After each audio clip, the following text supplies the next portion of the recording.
I'm hearing a lot of talk about appraisals lately, and it's got a few people kind of nervous.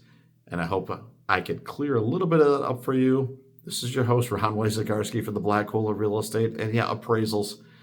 This is done by the lender, and it's going to be an estimation of the value because the house is the collateral for the loan. So they have an independent appraiser go out there and do a report. It's going to tell them what they think it's worth in this market. So they'll usually use maybe some active sales, some pending sales, and of course the closed sales are going to carry the most weight on there, but they want to look at the market as it is, what's going under contract, but what closed recently that's very similar and maybe a mile or two from the subject property, that's what's going to carry the most weight. And when the market is rising really, really fast, sometimes the appraisals drag behind it because they're a month or two or three behind it. And if prices are accelerating upward, that could cause some real appraisal issues.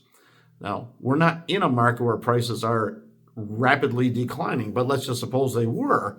If they were declining, that would kind of show afterwards. That may not affect today's appraisal as much.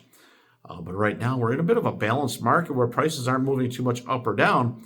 And a lot of homes are probably appraising just fine right now. But let's just suppose for a minute that the property did not appraise for the contract value, because that could happen too. Well, if it's higher, then you're going to hear from the lender, if you're the buyer, say, okay, hey, your property appraised at a value such that we can lend upon. Okay, all that means is it came in at the contract price or maybe a little bit higher. And on the seller side, if they're curious or checking to make sure the appraisal went through because they want to make sure the loan's getting approved as they get closer to closing, they're going to, well, what did it appraise at? Well, if you hear as a listing agent or a seller, it appraised at a value that the lender can move forward with, that means just what it says. They can move forward. It's a contract price, maybe a little bit higher, but they don't have to share that with you. And I promise you, if it comes in lower, you're going to hear about it as a seller and a seller's agent. And let's suppose that you bought a home for $400,000. The appraisal came in at $380,000. See, the bank's going to look at that and say, well, your down payment is based on $380,000, not $400,000. See, now that could pose a problem for some buyers, because what happens is if you're putting 5% down on $400,000, it's $20,000. But if the appraisal value is $380,000, well, that's 5% of $380,000 is $19,000.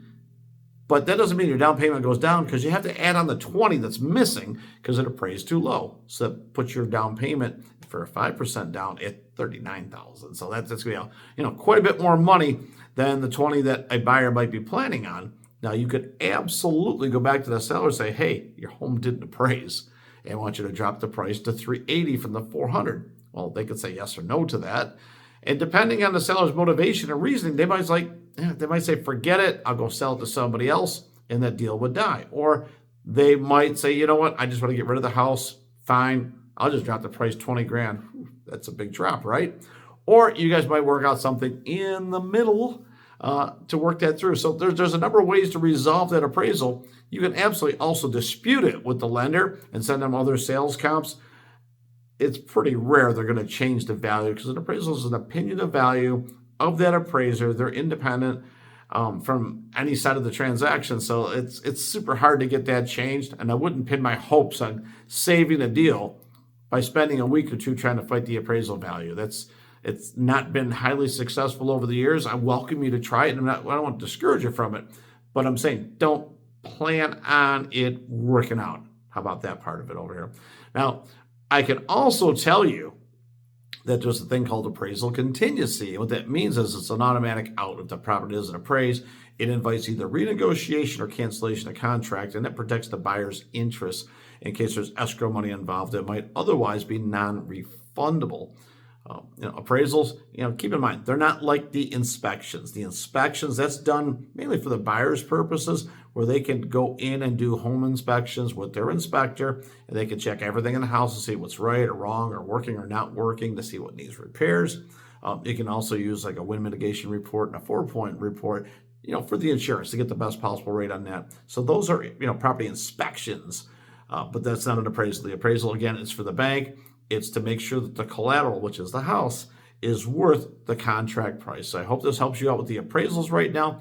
If you're a little bit nervous about it, I think most in a balanced market are going to come in and be okay, as long as the agents and the buyers and sellers have done the research and are priced to market price. And if something's in an imbalance, the appraiser is going to find that. I hope this clears a bunch of things up for you. If you got questions, let us know, and definitely hit the subscribe button. This is Ron Wojciechowski for the Black Hole of Real Estate.